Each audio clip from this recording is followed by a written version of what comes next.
ABP news आपको रखे आगे।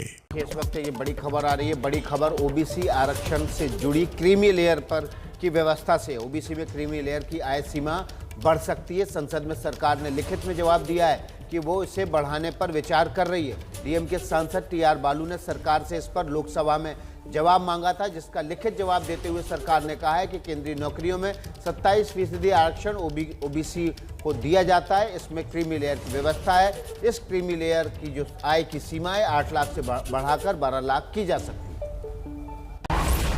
ओबीसी आरक्षण में हो सकता है बड़ा फेरबदल। बढ़ सकती है ओबीसी क्रीमी लेयर की सीमा। लोकसभा में एक सवाल के लिखित जवाब में सरकार ने कहा कि ओबीसी क्रीमी लेयर की आय सीमा में बढ़ोतरी पर सरकार विचार कर रही है, जिसका मतलब है कि ओबीसी क्रीमी लेयर की आय सीमा 8 लाख से ऊपर बढ़ सकती है। हर साल में 3 ओबीसी क्रीमी लेयर की आय का मूल्यांकन होता है। यूपीए सरकार में 2013 में ये सीमा 4.5 लाख से 6 लाख की गई थी। 2017 में बीजेपी सरकार में इसे बढ़ाकर 8 लाख कर दिया गया।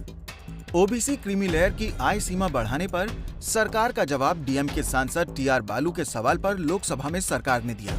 टीआर बालू ने संसद में कहा था, पिछड़ा वर्ग के नेशनल कमीशन ने साल 2015 में क्रीमी लेयर की सीमा को बढ़ाने की सिफारिश की थी।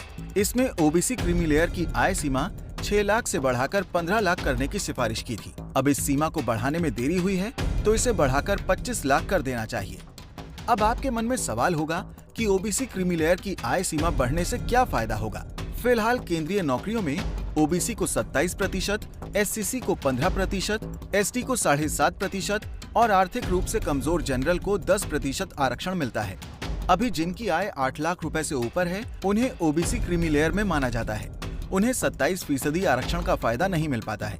अगर आय सीमा बढ़ी तो ओबीसी आरक्षण का फायदा ओबीसी वर्ग में बढ़ जाएगा। देश में 41% ओबीसी आबादी है। अगर सरकार इस पर फैसला लेती है तो ओबीसी आरक्षण में ज्यादा लोगों को फायदा मिलेगा। लेकिन देखना यह भी होगा कि अगर सरकार ने क्रीमी लेयर की आय सीमा ज्यादा बढ़ाई तो इस पर बवाल न खड़ा हो जाए।